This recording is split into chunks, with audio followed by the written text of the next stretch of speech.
Do y'all understand that not a single person has to stay at Alligator Alcatraz? When you're brought into Alligator Alcatraz as an illegal alien, the first thing that they do, DHS offers you an ability to take a flight back to your home country at federal expense. So nobody actually has to go to Alligator Alcatraz. The illegals are given the right to simply self-deport at not even at their expense. And so that is the first thing that happens there. You don't hear a lot about that. Obviously, the detainees, the illegals that end up inside the processing center, they have rejected that offer to go back to their home country.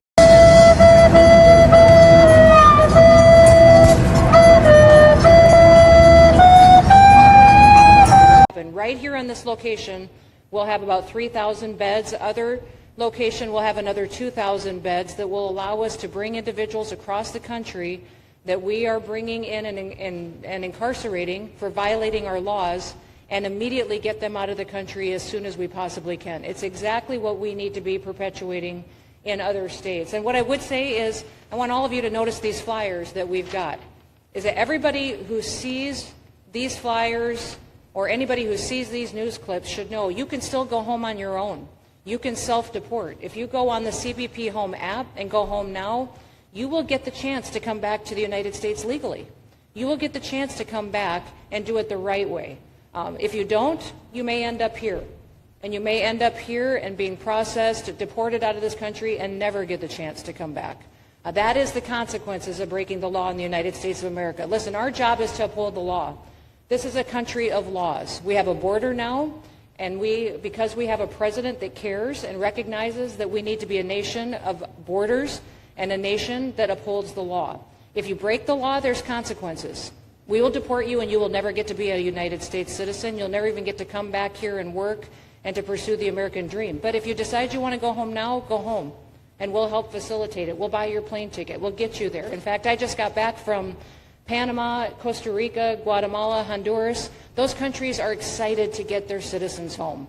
Like, you get that every one of them chose to be there, because every single prisoner that is brought to Alligator Alcatraz is first offered a flight to their home country at no cost. Like, that's what happens when you're caught by ICE and you're taken to Alligator Alcatraz. The first thing they do is they say, you don't have to spend a fucking day here. If you'd like, right now, we can take you to the airport and put you on a plane to your home country. Every single one of them gets that offer. So anybody who is staying at Alligator Alcatraz chose to be there. And also, let me give you some info as somebody who recently spent about a week and a half in jail. The conditions at Alligator Alcatraz, like the bed setup and the bathrooms and especially the food, way fucking better than county jail. And they were mad that the ham sandwiches weren't toasted. Excuse me?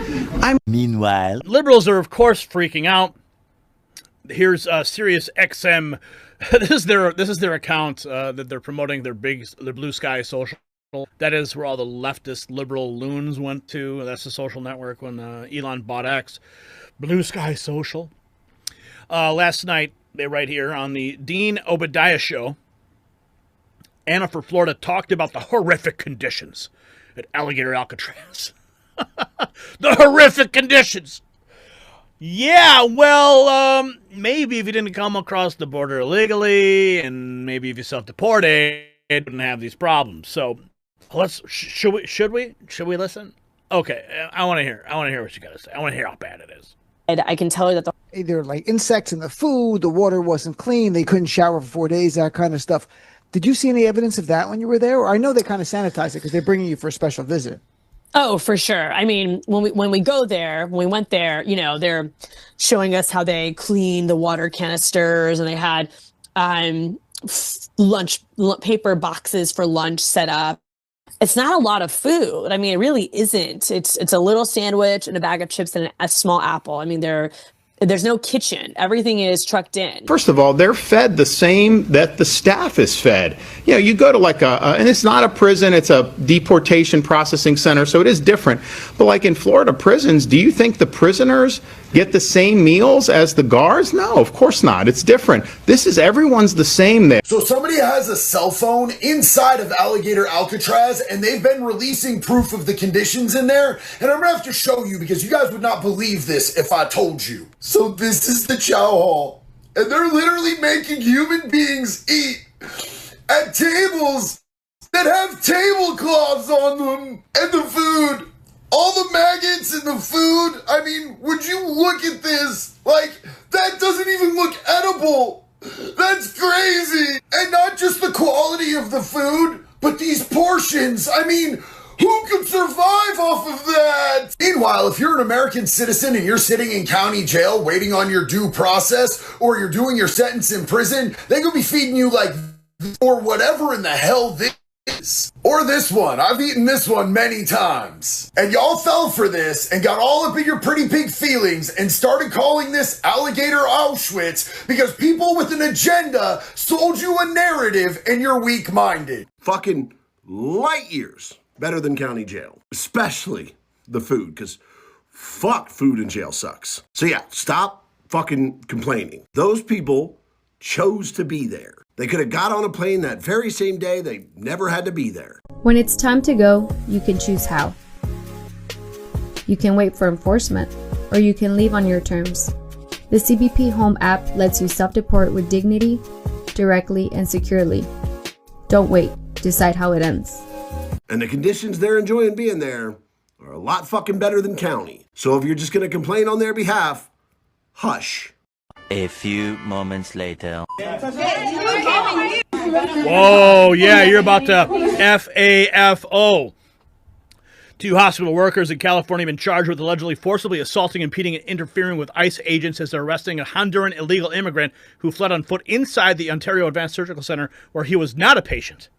Check this out. Breaking this hour, a Fox News exclusive. A pair of medical workers who blocked ICE agents from arresting an illegal immigrant in California are now facing criminal charges. Hello and welcome, everyone. I'm Sandra Smith in New York, and that exclusive reporting from our own Bill Malugin, who we have the pleasure of joining us today. Bill, great to see you. Hey, Sandra, great to see you as well. Happy Friday to you. I'm Bill Malugin here in Los Angeles. This is America Report. This is reporting we just got within the last hour or so. The 2 suspects here now both facing federal obstruction charges, and law enforcement sources confirming to Fox News one of them was arrested earlier this morning. Yeah, Chief Correspondent Jonathan Hunt, he's got the very latest for us live right now. Jonathan, what are we learning? Good afternoon, Sandra. Well, this incident happened on July 8th in Ontario, about 30 miles east of Los Angeles. According to the criminal complaint, ICE officers were conducting, quote, moving immigration-related operations when they followed a truck that made a sharp turn into the parking lot of a surgery center. The officers then, quote, decided to conduct a consensual encounter with the 3 adult males who were inside the truck. 2 of them ran. One, who according to the ICE affidavit was, quote, later identified as an illegal alien, ran into the surgery center, and that's where staff at the center got involved. 2 of those Jose de Jesus Ortega and Danielle Nadine de Villa have now been charged for allegedly interfering and trying to block the ICE agents who followed the illegal immigrant into the surgery center. In the video, they could be seen and Well, heard. I guess we know where those illegals are going. Alligator Alcatraz. Yeah, well, maybe if you didn't come across the border illegally, and maybe if you self-deported, wouldn't have these problems. Mr. Holman, thank you so much for joining the conversation. It's great to have you. Thanks for having me. So listen, I think a lot of people that don't know your resume intimately might be surprised to learn that you worked under the Obama administration. Well, I worked under 6 administrations. I started under President Reagan. I've been doing this since 1984, so I worked for 6 different presidents. So you've seen some stuff. I've seen a lot. Like, and it's one of the benefits I have. You know, I've seen hundreds of policies come and go. I've seen what worked and what didn't. I saw how each president, you know, what action they took to secure the border and enforce immigration law. President Obama actually gave me a Presidential Rank Award because one year we removed 409,000 people, which was a record for the agency. That was his first 4 years. Of course, second 4 years, I think he pretty much did a 180 and shut us down. But yeah, I worked for President Obama. I worked for Reagan, Bush, Clinton, I worked for all of them. I did not work for President Biden.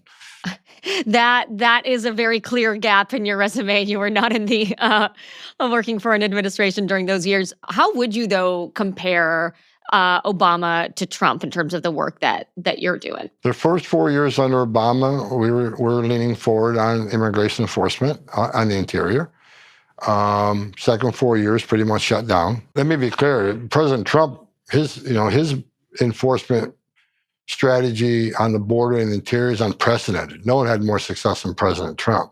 I mean, the first 4 years under President Trump 45, we had the most secure border in history of this nation, and Joe Biden took that border and unsecured it on purpose. Trump 47, we blew 45 out of the water. I mean, our success is much better than 45, even though 45 was unprecedented. There's a little bit more work to do. I mean, I think like the average day under Biden, there was 1,800 gotaways. Yesterday, there was 18, right? 18 too many. I think no question what you've done at the actual border in terms of just the huge drop in border crossings is significant and unprecedented. I think the question now is the deportation operation from the interior, right? I mean, Obama did get that moniker, deporter in chief. That was supposed to be kind of an insult from the progressives in his party. I think President Trump would actually love that nickname, but you haven't reached the pace of Obama administration deportations. Are you frustrated by that? Well, we got to remember how Obama administration counted those numbers. And I knew because I was running enforcement removal operations. They took border patrol apprehensions, handed them to ICE, and ICE did the removal. So ICE claimed the removal. They're double static. They're double static. They wanted to push the numbers to say, okay, border patrol, give you all your apprehensions to ICE, and ICE do the process and remove them. Rather than border patrol just turning around and VR or expedited removal, they were playing the game. Let's give them to ICE, the ICE process room. That way, ICE can claim the stat. So the 409,000 removals is a number that it's I would call a dishonest number as far as me call ICE. Were they really ICE removals? Well, technically, I guess because they did the paperwork, but border patrol could remove them right away, but they didn't. I said what I said. When it's time to go, you can choose how. You can wait for enforcement, or you can leave on your terms. The CBP Home app lets you self-deport with dignity, directly, and securely. Don't wait. Decide how it ends. But we're going to teach them how to run away from an alligator, okay? If they escape prison. How to run away. Don't run in a straight line. Run like this. And you know what? Your chances go up about 1%. Okay? ¿Y la comida ahí está muy mal? Mala. Ahí no dan la comida mala, piche. La comida no sirve. No botan las comidas que nos regalan, nos las botan para la basura, las leches, los cereales de los niños, todo eso nos los botan. You guys throw them in the garbage, lo botan. Sí, todo, nos botan todo. Si la comida es tan mala, ¿por qué no salga del hotel? Nosotros nos vamos a salir del hotel, pero el deber ser no es tratarnos como animales, porque somos seres humanos. No somos animales. Nos tratan muy mal ahí, nos tratan muy mal. ¿Por qué piensa que lo botan a la comida cuando lo traigan para adentro? Quizás mayormente pues también es algo de culpa de algunas personas porque dejan que la comida se pudra también y no la consumen y salen animales en habitaciones y eso. ¿Tienen el derecho para votar? Que entramos ilegal, por lo menos tenemos acceso a votar. Si tienen el privilegio para votar, ¿para quién se va a votar? John Biden, que nos está ayudando a nosotros aquí. Yo creo que la mayoría Biden. Biden. Él es el que nos está ayudando por Biden. Claro, Biden. Y si podría votar, ¿quién votaría? Por supuesto que por Biden. Por supuesto que por Biden. But if you're not happy in the U.S., if you're complaining all the time, very simply, you can leave. You can leave right now. Come back if you want. Don't come back. It's okay too. But if you're not happy, you can leave.